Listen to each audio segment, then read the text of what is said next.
چنانچه رژیم صهیونیستی پاسخی که دریافت کرده رو به عنوان یک در واقع بازیگر که رفتار عقلایی داره بپذیره و مسیر عادی خودش رو ادامه بده، قاعدتاً از طرف جمهوری اسلامی ایران هیچ اقدامی انجام نخواهد شد. اما اگر به هر دلیلی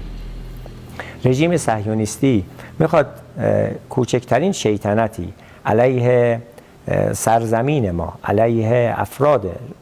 ایرانی، علیه منافع جمهوری اسلامی ایران داشته باشه،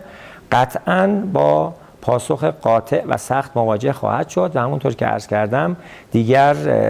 12 یا 13 روز فاصله بین اقدام رژیم صهیونیستی و پاسخ مقتدرانه جمهوری اسلامی ایران نخواهد بود. صهیونیست‌ها باید روی نه ساعت بلکه ثانیه ها باید حساب کنند. من هم به سهم خودم باید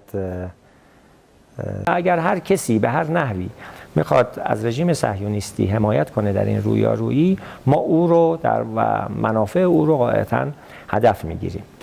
به اثبات برسونه بیاد در عرصه دیگه